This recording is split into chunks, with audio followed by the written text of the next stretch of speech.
जब भी स्टेज पे होते हैं आप लोग, तो कोई एक बोलता है, कोई दूसरा बोलता है, दोनों एक साथ बोलने लगते हैं, ओवरलैप हो जाता है, एक दूसरे को एक्टर सुनते नहीं। रिलैक्स होने का मतलब है कि आपका दिमाग शांत हो और आप जो करना चाहते हैं सिर्फ उस पर किसी एक काम पे दिमाग लगाए। रिलैक्सेशन का मतलब है।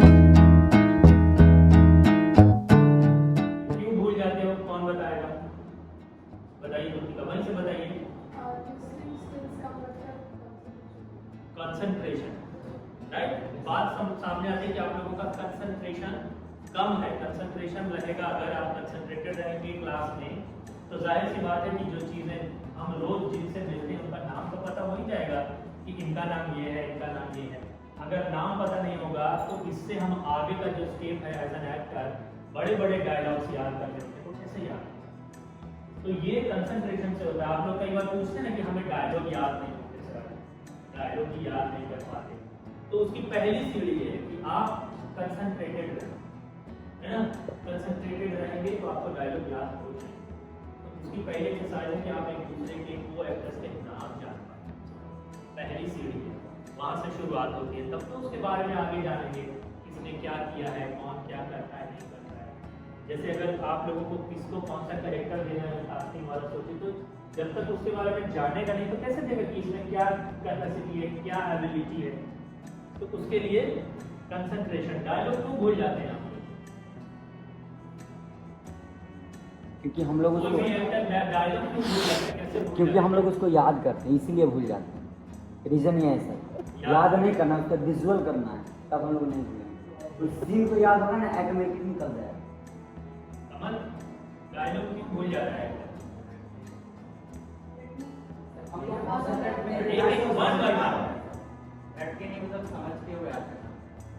समझ के याद करना, बट याद करना होता है, लेकिन याद फिर वही आपकी लर्निंग और मेमोरी पावर अगर कम है, खराब है, तो भी याद नहीं होगा, है ना।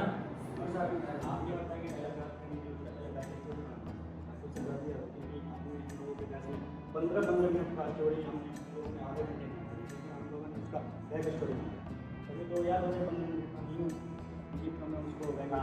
देखिए, जो एडवांस बैच के स्टूडेंट हैं उनके साथ एक एक्सरसाइज चल रही थी कि हम ऑडिशन में जाते हैं तो 1 मिनट से 2 मिनट का हमें परफॉर्म करने के लिए स्क्रिप्ट मिलता है, दिया जाता है।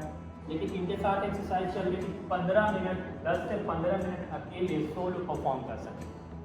कोई भी चीज़ 10 मिनट की स्क्रिप्ट याद कर सकें। 10 मिनट बहुत होता है। 10 मिनट का मतलब कितनी लंबी स्क्रिप्ट होगी? कम से कम 5 से 6 पेजेस की होगी, और ज़्यादा हो सकता है। तो अगर 5 से 6 पेजेस की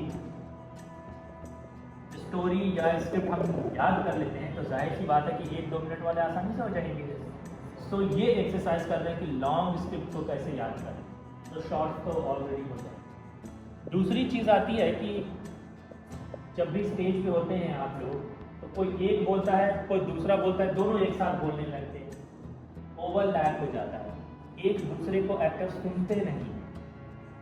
एक दूसरे के साथ, एक्टर के साथ आपका जो को एक्टर है तालमेल नहीं बन पाता है, नहीं बिठा पाते। क्यों ऐसा होता है? देख, क्यों होता है ऐसा? क्यों ऐसा होता है? जल्दीबाजी में रहते हैं, सुनते नहीं है, खुद से बोल देते, पहले बोल देते, खुद से अपनी बातें पहले रख दी जाते हैं। बट प्ले या कोई भी परफॉर्मेंस करेंगे, शूट पे जाएंगे, तो वहाँ तो कोई और भी एक्टर होगा ना, जो वो अपना डायलॉग बोलेगा, अपना कैरेक्टर करेगा, दैन आपकी बारी आएगी, या आप करेंगे दैन दूसरे की बारी आएगी। यही तो होता है सर। ओवरलैपिंग का कौन सा कारण है? खुद में रहता है, दूसरे की बात होती है, सुनते में ये सही, तो इसलिए हम ओवरलैपिंग ना करें। अगर मैं सामने वाला बात, इंसान को मैं बात समझूंगा, उसके बाद मैं बोलूँगा, ओवरलैपिंग नहीं होगा। जो भी बोला है मैं बोल रहा हूँ, सामने वाले की बात पहले समझ।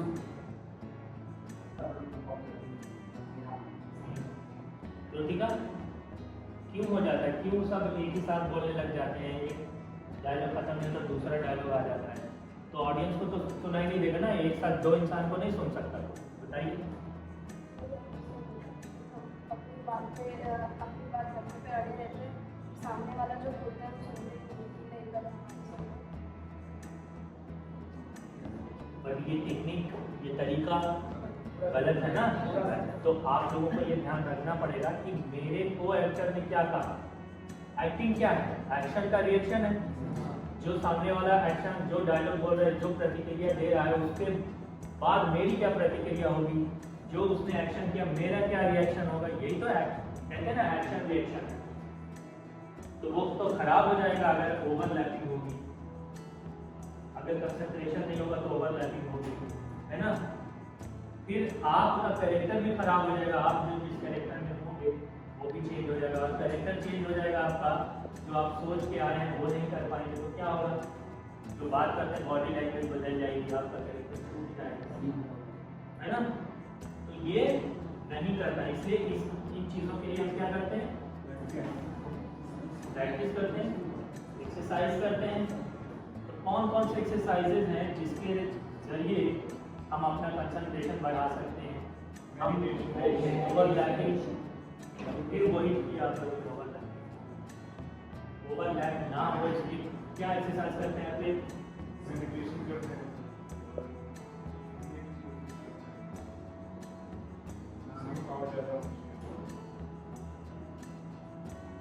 देखिए मेडिटेशन जो है एक अगला स्टेज है ध्यान का। कंसंट्रेटेड होने के बाद मेडिटेशन होता है ना। पहले आप अपने आप को कंसंट्रेटेड करेंगे, ध्यान में रहेंगे, तब मेडिटेशन अगला स्टेज। तो हम ये कर सकते हैं कि रिलैक्स होना चाहिए। मेथड एक्टिंग में भी पढ़ाया जाता है हम लोगों को कि रिलैक्स होना चाहिए। सबसे ज़्यादा रिलैक्स होगा तभी उसका ध्यान होगा, कंसंट्रेटेड होगा। बॉडी जिसको कहते हैं बॉडी फुलनेस, माइंडफुलनेस कैसे होगा? जब उसका ध्यान होगा तो पूरी तरह से उसका दिमाग यहाँ अगर ध्यान केंद्रित होगा कि क्या चल रहा है, क्या कहा जा रहा है, क्या हमें करना है, तो माइंडफुलनेस होगा ना। कैसे आएगा? रिलैक्सेशन से। रिलैक्सेशन एक्सरसाइजेज आप लोगों को क्या बताया गया? क्या क्या कैसे करते हैं रिलैक्सेशन? ये तो वॉइस की एक्सरसाइज है। बॉडी वार्म अप, मतलब कैसे भी बॉडी वार्म अप करके शांत मन से आंखें बंद करके ध्यान करना और इंस्ट्रक्शन को सुनना, और अपने काम को जो भी किया है या जो हम करने वाले हैं, जो करने के लिए हमें दिया गया जो टास्क है, जो गिवन सर्कमस्टांसेस में जो हमें कैरेक्टर दिया जाए या टास्क दिया जाए, उसको करने को हमको रिकॉल करना है ध्यान से 100% वहाँ पे रहेंगे, ध्यान देना है। इस तरह से मतलब रिलैक्सेशन है ना। रिलैक्सेशन करेंगे तो हमारा दिमाग भी खुलेगा, हमारी बॉडी भी रिलैक्स रहेगी, तो हम प्रॉपर तरीके से काम करेगा और जो टास्क दिया गया है वो हम आसानी से पूरा कर पाएंगे। इस तरह से रिलैक्सेशन की एक्सरसाइज। तो हम रिलैक्सेशन में जाते हैं तभी हम अपने कैरेक्टर में जा पाएंगे, हम सोच पाएंगे, है ना।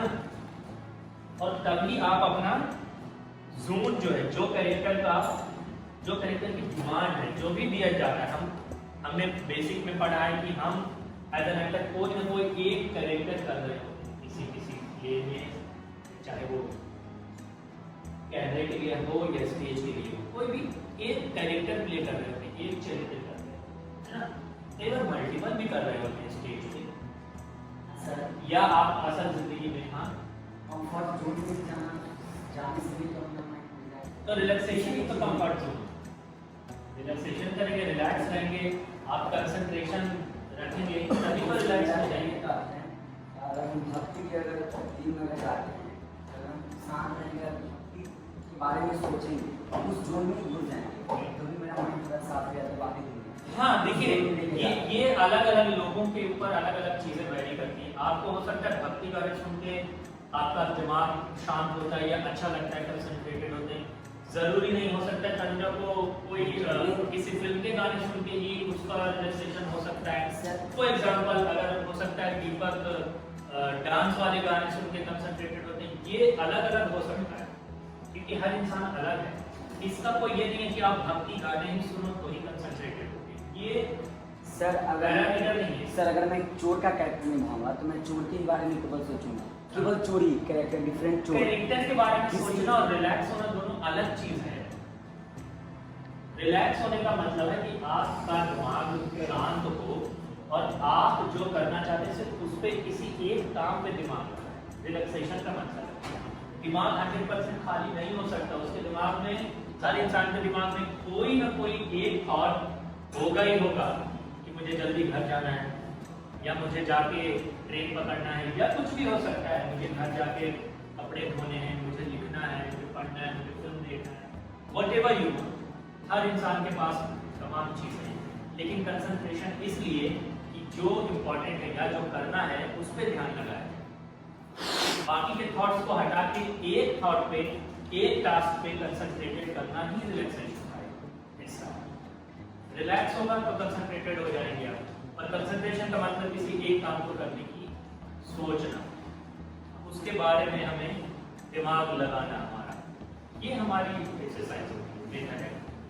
तो रिलैक्सेशन इसलिए ये कहते हैं तो रिलैक्सेशन की एक्सरसाइज, वॉइस की एक्सरसाइज रोज करनी चाहिए, ठीक है। ये होमवर्क है आप लोगों के, ये नहीं कि यहाँ आए तो 10 मिनट 15 मिनट करने की।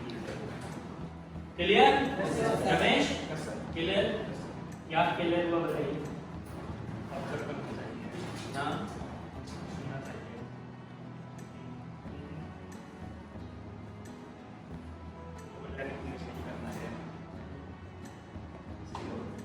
तो रिलैक्सेशन के टेक्निक्स अगर कि हम बात करेंगे क्या क्या तरीके हो सकते हैं रिलैक्स करने के, तो बताइए मानस क्या क्या हो सकते हैं? काम हो जाए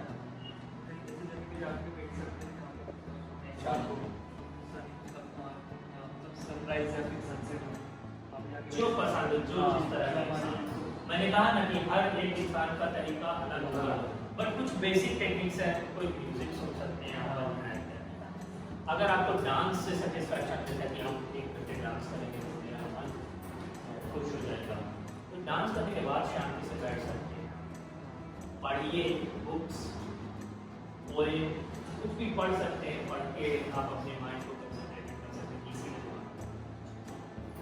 ये सब तरीके हैं, सबके तरीके अलग अलग हो सकते हैं, पर ये एज एन एक्टर बहुत जरूरी है, तो आप अपना काम अच्छे तरीके से कर सकते हैं, ठीक है। कोई सवाल आपके मन में आ रहा हो इन बातों से रिलेटेड?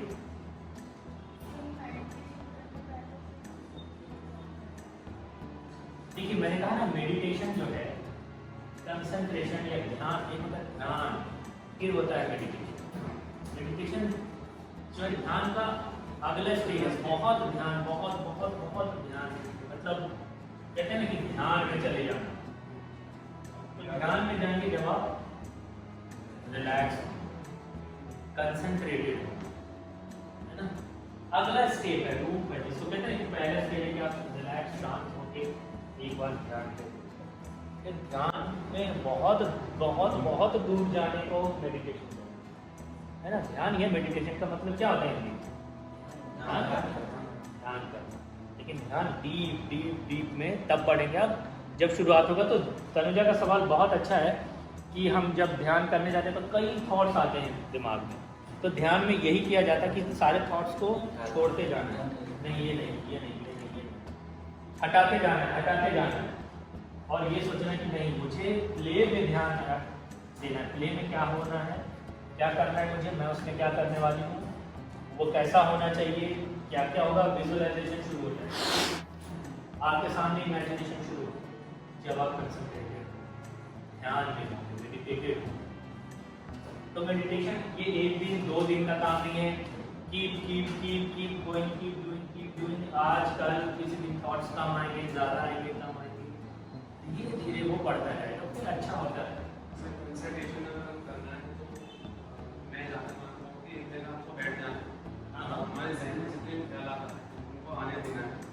हाँ, जब तक वो आ नहीं जाएंगे तो हटेंगे नहीं, आएंगे ही, आएंगे आएंगे, आने दीजिए और फिर उनको हटा दीजिए कि इस पे बात नहीं करनी आनी, इस पे नहीं सोचना, इस पे भी नहीं सोचना। कुछ टाइम बाद आपको खुद लगेगा कि हम मन आपका शांत हो। हाँ, तो जब मन शांत हो गया तभी वो फीलिंग आएगी।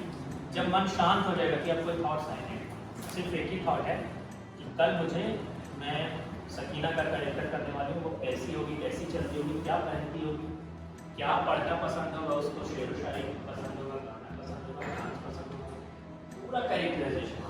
कौन सी न्यूज़ पढ़ती होगी, न्यूज़ चैनल देखती होगी, वो इंटेलिजेंट है या डाउन है, क्या है, क्या पूरे मोहल्ले के लड़के उसके ऊपर मरते हैं, वो सच में बहुत खूबसूरत है या यूं ही सिर्फ खूबसूरत है या इंटेलिजेंट भी है, पूरा कैरेक्टराइजेशन तब होगा जब आप रिलैक्स होके उस पर कंसंट्रेट करें। Hello everyone, I Kritika Kiran Sonawane from Pune. Being an actor is my child dream, you know. तो मैं विनय सर की क्लास बहुत सालों से देखते आ रही हूँ। I mean from past last 3 to 4 years। तो मुझे सर की क्लास बहुत अच्छी लगती थी एंड इवन मैंने उनके ऑनलाइन क्लासेस भी ज्वाइन किए थे और मुझे उनके ऑनलाइन सिखाने का भी टेक्निक बहुत अच्छा लगा था। So I plan to join his offline classes. तो मैंने यहाँ पे अभी अप्रैल बैच में क्लासेस ज्वाइन की है और मुझे अप्रैल बैच से आके 1 month कंप्लीट हो चुका है और यहाँ के facilities is like oh my God, बहुत अच्छे लगे। जैसा मतलब स्वरूपा मैम ने हमें कॉल पे बताया था कि कैसे फैसिलिटीज़ होंगे हॉस्टल के, क्लासेस के, सब टाइम टू टाइम होता है और इट्स नॉट लाइक कि वो हमें लाइक 2 hours का टाइम दिया है तो 2 hours से सिखाएंगे। कभी कभी वो अपने टाइम से ऊपर भी हमें सिखा देते हैं and every facilities is like damn good and even you can join let's act now. Thank you. Hi, मेरा नाम अर्पित है, मैं यूपी गोरखपुर का रहने वाला हूँ। मैं अभी यूट्यूब से मैंने लेट्सएक्ट ज्वाइन किया है। मैं पिछले 4 साल से सर का वीडियो देख रहा हूँ, यूट्यूब का वीडियो देख रहा हूँ। मुझे उनका समझाने का तरीका, उनको बोलने का तरीका आपको अच्छा लगा, इसलिए मैंने इनका क्लास ज्वाइन किया है। मैं अप्रैल बैच में मैंने ज्वाइन किया है और मैं बहुत कुछ सीखा भी हूँ, जो मेरे को पहले नहीं आता था। मैं बहुत कुछ सीखा भी हूँ। यहाँ पे आकर पता चला कि जैसा था वैसा ही है।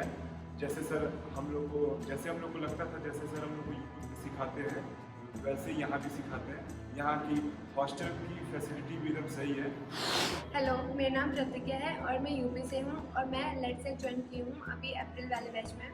और मैं जब से ज्वाइन की हूँ मैंने देखा है यहाँ की फैसिलिटीज़ बहुत अच्छी हैं, यहाँ के टीचर्स बहुत अच्छे हैं। विनय सर और भी बाकी सारे सर हैं, बहुत पोलाइटली बात करते हैं। जैसे यूट्यूबर है, जैसे आपने वीडियोस देखी हैं, जितना पोलाइटली वो बात करते हैं उतना ही वो रियलिटी में बात करते हैं, उतना पोलाइटली बहुत अच्छे से समझाते हैं, बहुत ज़्यादा नॉलेजेबल चीज़ें बताते हैं, हर एक टॉपिक्स को अच्छे से क्लियर करते हैं। और यहाँ की हॉस्टल फैसिलिटीज़ भी बहुत ज़्यादा अच्छी हैं, आप लोग ज़रूर। हेलो, मेरा नाम नवी यादव है, मैं एटा यूपी से बिलोंग करता हूँ। अब मेरा बचपन से ही शौक था एक्टर बनने का, इसलिए मैं कई सारे यूट्यूब में वीडियो देखता था और कई सारे मैंने गूगल से भी सर्च मारती शूट के बारे में। बट पिछले 5-7 साल से मैं लेट्सएक्ट से जुड़ा हुआ हूँ, सर की लगातार वीडियो देख रहा हूँ। तो मैंने डिसाइड किया कि मेरे को लेट्सएक्ट ही ज्वाइन करना है और मैंने अभी अप्रैल का बैच ज्वाइन किया है। बट मैंने अपना जो रजिस्ट्रेशन था वो 5 से 6 महीने पहले करा लिया था और वही 1 अप्रैल से आके मैं सर की क्लास ले रहा हूँ। ऑलमोस्ट 1 मंथ मुझे हो गया क्लास लेते हुए। इसमें मेरे में अपने अंदर ही बहुत सारे चेंजेस देखे हैं। पहले मेरे को बोलने में बड़ी शर्म आ रही थी, कैमरा से थोड़ा डर लगता था, बट अभी मैं कैमरे के सामने बोल सकता हूँ और मुझे बोलने में कोई डर नहीं लगता है। कॉन्फिडेंस लेवल थोड़ा सा अप हुआ है मेरा पहले से। और बाकी का यहाँ के जो सर है विनय सर, वो काफ़ी अच्छे से समझाते हैं। जो अपनी वीडियो में समझाते हैं ऑनलाइन, वैसा ही वो अपना क्लास में आकर समझाते हैं और वही वीडियो सुन करके आप लोगों के लिए वो यूट्यूब पर लेके आते हैं।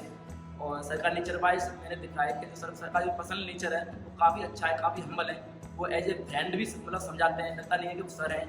और क्लास का माहौल एकदम अपने घर जैसा है, लगता नहीं है कि हम क्लास में आके कहीं स्टूडियो में बैठे हैं। अपने घर जैसा माहौल है, बच्चे सारे बहुत अच्छे हैं।